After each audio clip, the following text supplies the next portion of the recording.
Desa Pandansari merupakan salah satu dari 18 desa yang terletak di wilayah administrasi Kecamatan Ngunut, Kabupaten Tulungagung.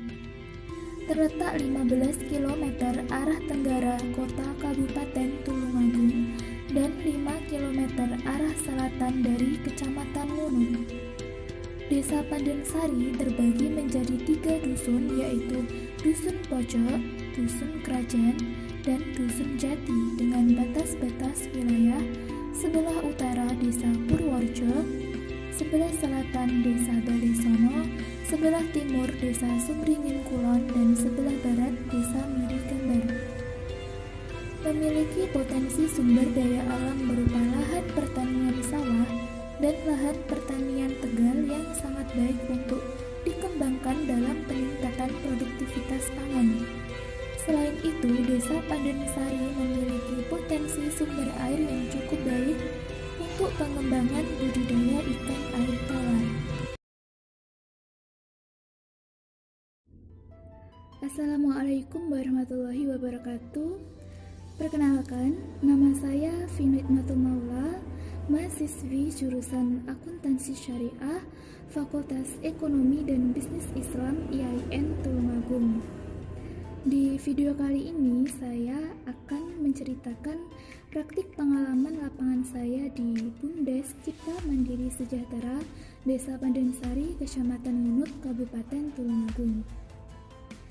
Pada praktik pengalaman lapangan kali ini masih dilaksanakan secara virtual di desa masing-masing, dikarenakan wabah COVID-19 masih belum usai, sehingga para mahasiswa hanya dihimbau untuk melaksanakan observasi di lembaga praktik.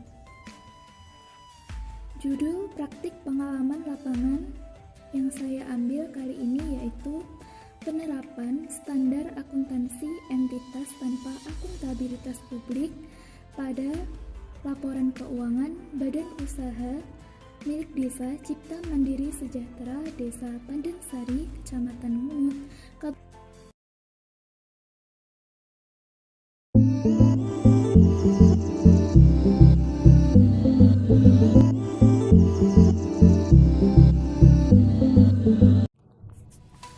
Badan Usaha Milik Desa atau BUMDes Cipta Mandiri Sejahtera Desa Pandansari didirikan pada tanggal 31 Juli 2017 melalui musyawarah desa.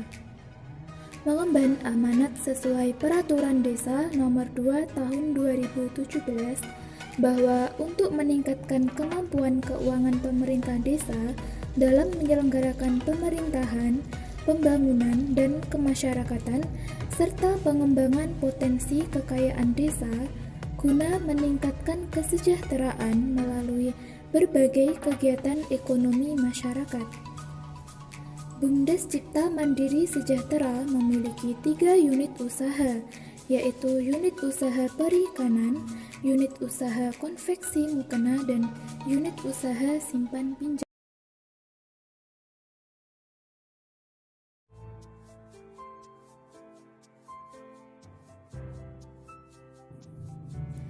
Unit perikanan mulai dirintis pada awal berdirinya BUMDes Cipta Mandiri Sejahtera pada tahun 2017 dan terrealisasi pada tahun 2018. Dana dari BUMDes yaitu sebesar 50 juta. Pada awal perintisan sempat mengalami kegagalan dikarenakan banyaknya persaingan dan rendahnya harga saat itu, sehingga sempat vakum selama 1 tahun. Dan pada tahun 2020 lalu mulai berjalan lagi. Pembesaran ikan gurami menghabiskan pakan konsentrat sekitar 40 pakan dengan harga sekitar 10 juta dan obat-obatan sekitar 2 juta dalam sekali setahun. Nantinya ikan akan dipasarkan oleh pengepul ikan, dan untuk segi pencatatannya masih melakukan pencatatan secara sederhana sehingga hanya diketahui laporan laba ruginya saja.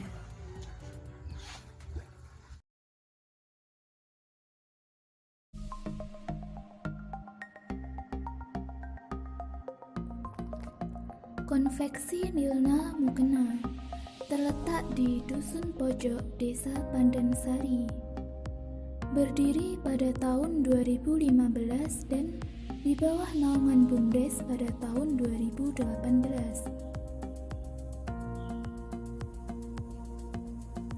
Usaha ini dikelola oleh Ibu Binti. Kegiatannya yaitu memproduksi mukena sampai memasarkan mukena. Target pemasarannya yaitu untuk pondok pesantren dan masyarakat umum.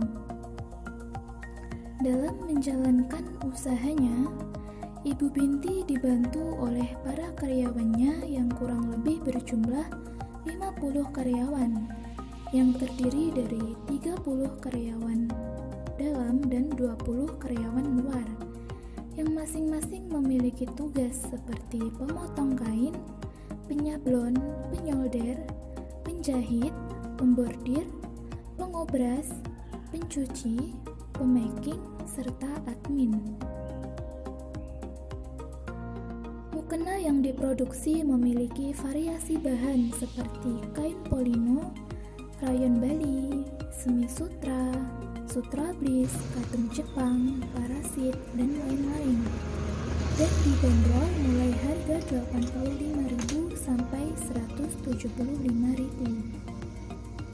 Dalam setiap harinya, mukena yang terjual sekitar 25 pieces untuk bulan-bulan sepi, dan jika menjelang lebaran sekitar 50 sampai 100 pieces mukena.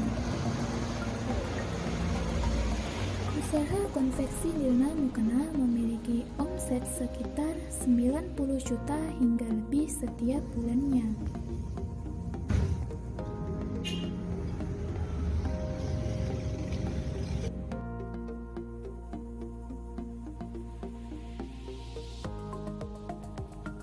Dalam pemasarannya dilakukan baik secara offline maupun online.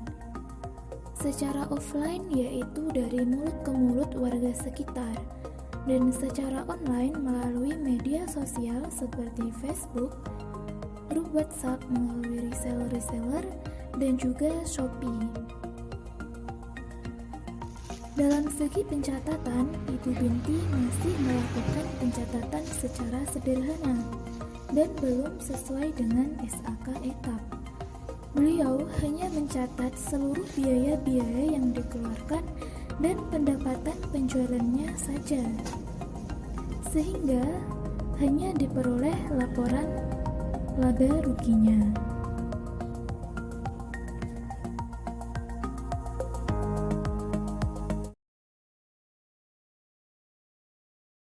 Unit Usaha Simpan Pinjam Sari Arta Mulia.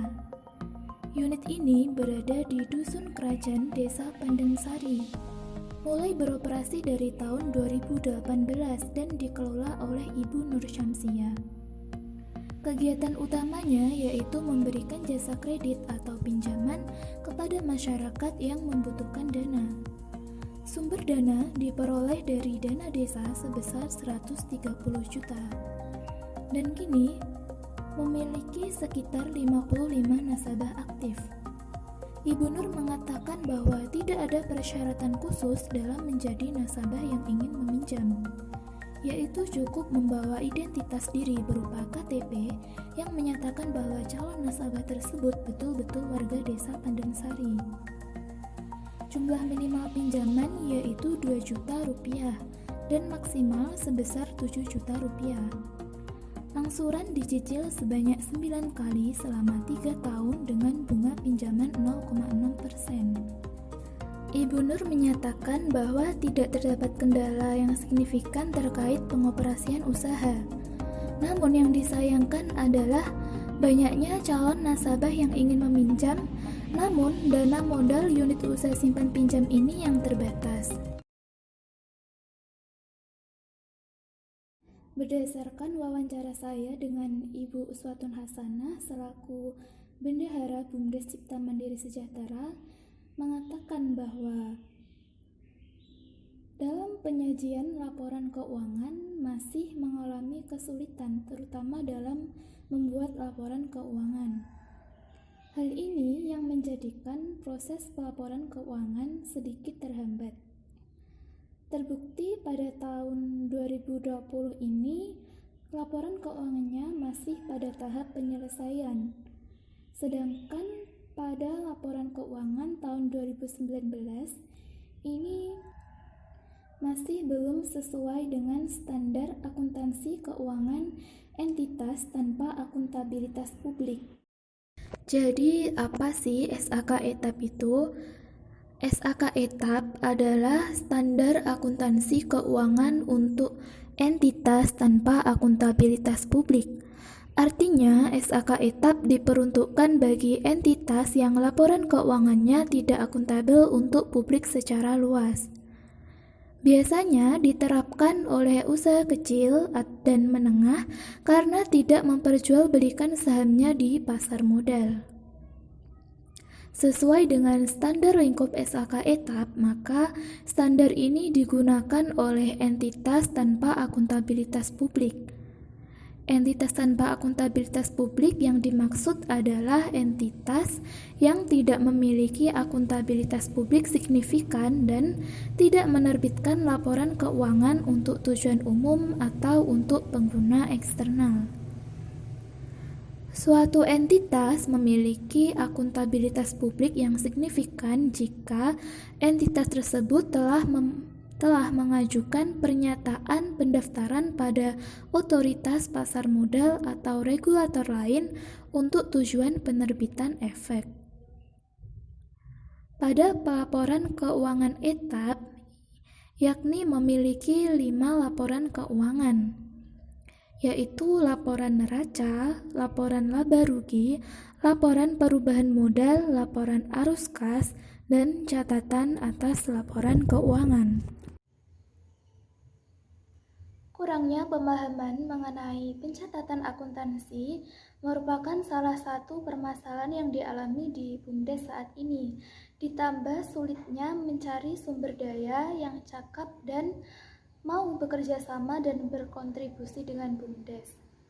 Hal ini juga dikarenakan masih kurang dikenalnya BUMDes ini di kalangan masyarakat, baik tujuan BUMDes maupun kegiatannya. Sehingga sampai saat ini BUMDes masih dengan pengurus yang secara sukarela membantu kepengurusan di BUMDes.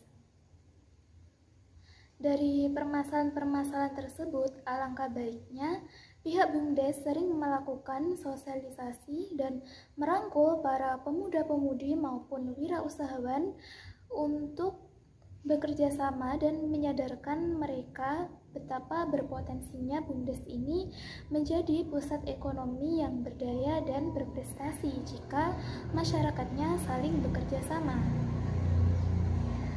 Selain itu, pemerintah melalui BUMDes sebaiknya sering mengadakan pelatihan atau workshop kepada para anggotanya, terutama bagi pengelola unit-unit usaha BUMDes agar bisa melakukan pencatatan dan pelaporan keuangan dengan baik, sehingga nantinya akan memudahkan usaha agar lebih berkembang lagi.